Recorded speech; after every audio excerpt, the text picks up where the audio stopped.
tajam,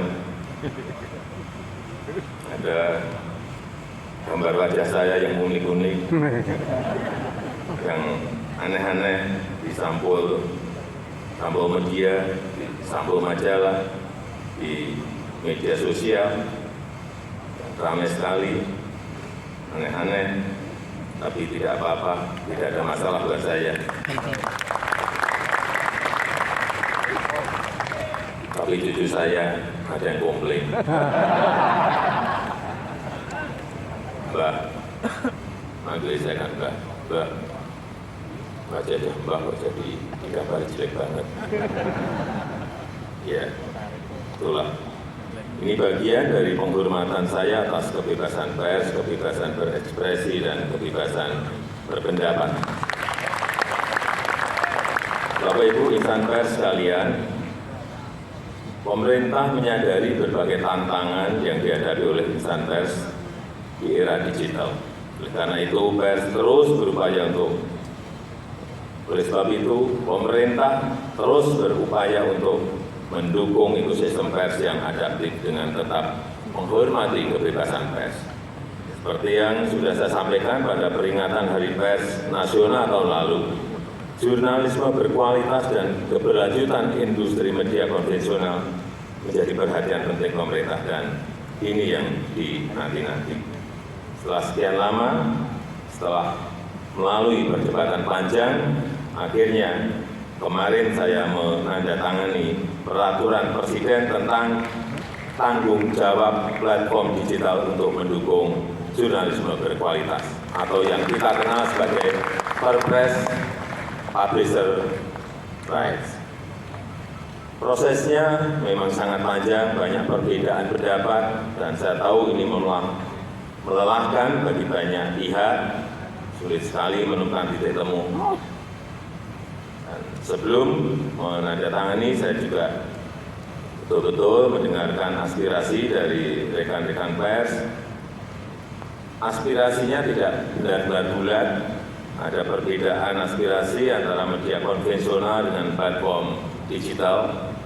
Platform digital besar juga beda aspirasi, dan kita harus timbang-timbang terus implikasinya. Dan setelah mulai ada titik kesepahaman, mulai ada titik temu, ditambah lagi dengan Dewan Pers yang mendesak terus, perwakilan perusahaan pers dan perwakilan asosiasi media juga mendorong terus, akhirnya kemarin saya menaikkan Perpres tersebut.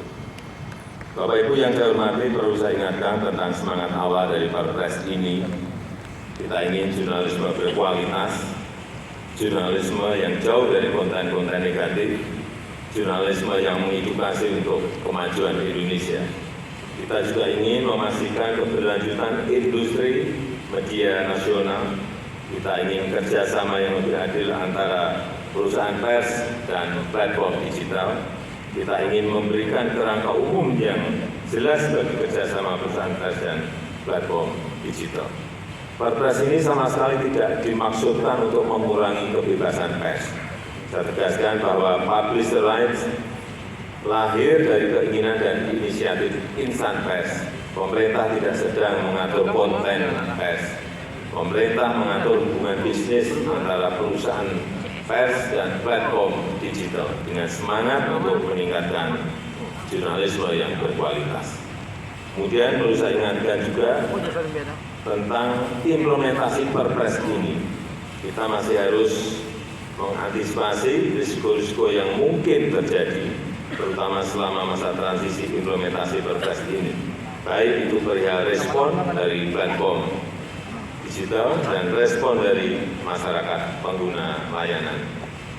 Terhadap perusahaan pers yang saya tahu sedang menghadapi masa-masa sulit di era platform digital ini, pemerintah juga tidak tinggal diam. Pemerintah akan terus mencari solusi dan juga kebijakan afirmatif untuk perusahaan pers di dalam negeri.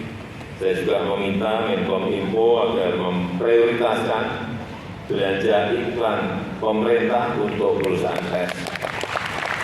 Berkali-kali saya sampaikan, minimal untuk bantalan jangka pendek. Memang ini tidak menyelesaikan masalah secara keseluruhan. Perusahaan pers dan kita semua tetap harus memikirkan bagaimana menghadapi transformasi digital ini. Dan kepada rekan-rekan kreator konten yang kabarnya khawatir terhadap Perpres ini, saya sampaikan bahwa Perpres ini tidak berlaku untuk kreator konten. Silahkan dilanjutkan kerjasama yang selama ini sudah berjalan dengan platform digital. Silahkan lanjut terus, karena memang tidak ada masalah. Bapak Ibu insan pers yang saya banggakan, terakhir saya ingin menitip dua pesan. Pertama, pers harus tetap menjadi salah satu pilar penjaga demokrasi. Pers harus menjadi rumah bersama untuk menjadikan informasi.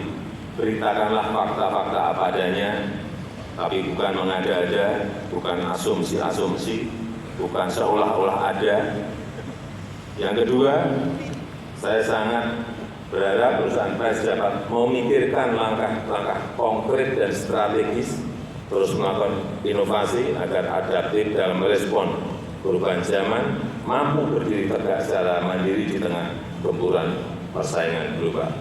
Saya rasa itu yang ingin saya sampaikan dalam kesempatan yang baik ini. Terima kasih. Wassalamualaikum warahmatullahi wabarakatuh.